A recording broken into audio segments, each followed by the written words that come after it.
वो मुझे दरअसल ईद के लिए नाश्ता बनाना है।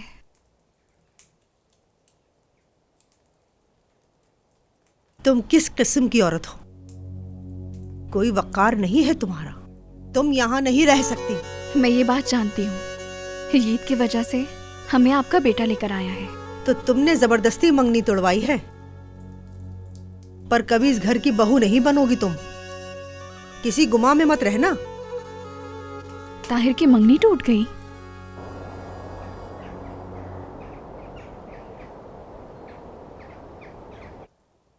नहीं, ऐसा नहीं है।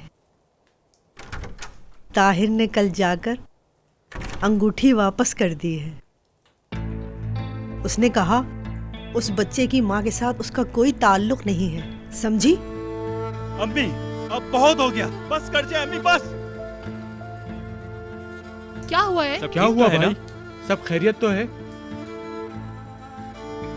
ये औरत इस घर से जाएगी,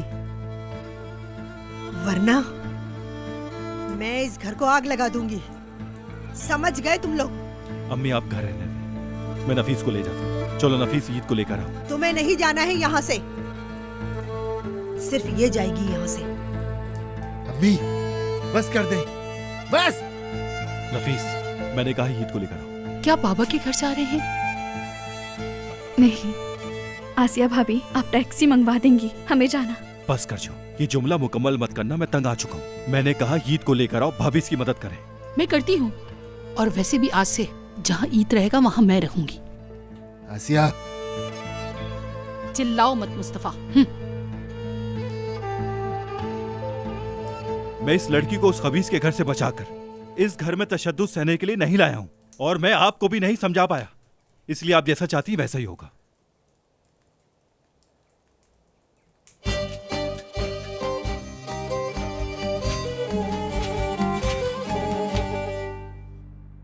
मैं कुछ सामान ले लूं, तुम ईद को तैयार करो, फिर हम लोग साथ में चलेंगे, ठीक है? आसिया रुको। तौबा, आसिया तुम वाकई जा रही हो? ये क्या है? बैग, ये कपड़े रात में पहनने वाले, यानी मैं जा रही हूँ। हाँ मुस्तफा, मैं यहाँ से जा रही हूँ। अच्छा, मैं भी आ रहा हूँ, फिर मेरे भी कपड़े पैक करो। अगर आने दिया तो आ जाना। आराम से। आसिया,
बीवी के पास जा रहा हूँ मैं, कोई मुझे रोकने की कोशिश ना करे। अरे लफंगे, क्या बस हम रह गए हैं यहाँ? हाँ भाई, ऐसा ही लग रहा है। अरे यार, यहाँ ज्यादा देर रुके तो अम्मी हमारा दिमाग खराब कर देगी। हाँ भाई, अब तो ये हमारे गले पड़ जाएंगी। हम दरवाजे पे चलकर निगहबानी करते हैं, चलो। हाँ भाई, विदात किसी वक्त हमला कर सकता है। अम्मी या विदात? मेरे ख्याल से विदात। अरे तुम लोग कहाँ जा रहे हो?